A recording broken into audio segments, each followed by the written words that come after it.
भाद्रपद माह के शुक्ल पक्ष की एकादशी को परिवर्तिनी एकादशी व्रत रखा जाता है। दृक पंचांग के अनुसार इस साल 14 सितंबर को परिवर्तिनी एकादशी का व्रत रखा जाएगा।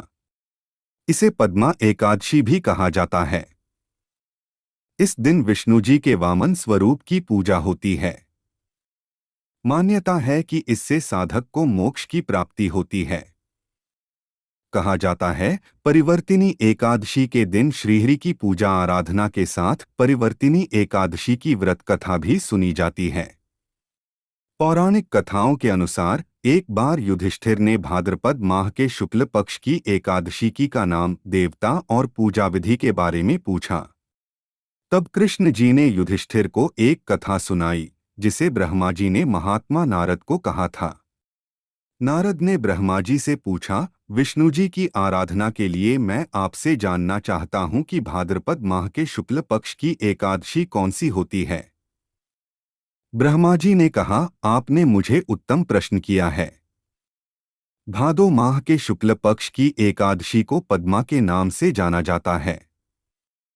उस दिन भगवान ऋषिकेश की पूजा की जाती है। सूर्यवंश में मांधाता नामक एक चक्रवर्ती, सत्य प्रतिज्ञ और प्रतापी राजर्षि, जो राजा और ऋषि दोनों हो गए हैं। उनके राज्य में अकाल नहीं पड़ता था। प्रजा को मानसिक चिंताएं नहीं सताती थीं और व्याधियों का प्रकोप भी नहीं होता था। उनकी प्रजा निर्भय और आर्थिक रूप से धन समृद्ध थी। महाराज के कोष में केवल ईमानदारी से अर्जित धन का ही संग्रह था। उनके राज्य में समस्त वर्णों और आश्रमों के लोग अपने अपने धर्म में लगे रहते थे।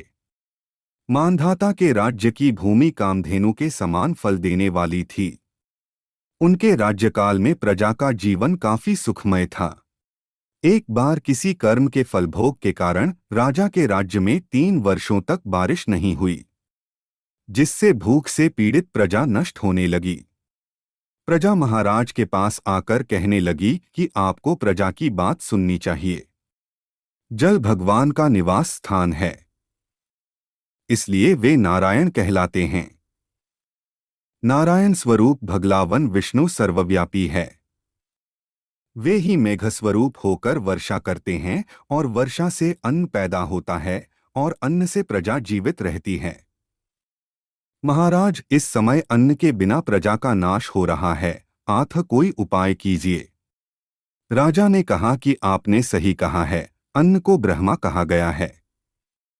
अन्न से ही प्राणी जीवित रहता है। पुराण में भी विस्तृत रूप से वर्णन किया गया है कि राजाओं के अत्याचार से प्रजा को पीड़ा होती है, लेकिन जब मैं विचार करता हूं तो मुझे इसमें मेरे कोई अपराध नहीं नजर आते हैं।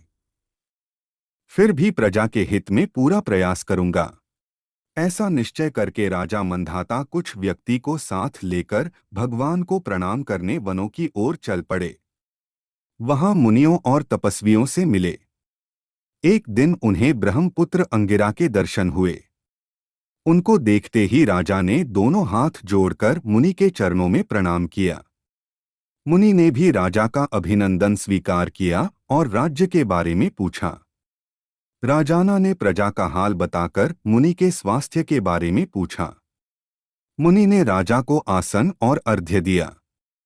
मुनि ने राजा के आने का कारण पूछा तो राजा ने बताया कि मेरे राज्य में सब कुछ अच्छा चल रहा था, लेकिन किसी कारणों से वर्षा का अभाव हो गया है।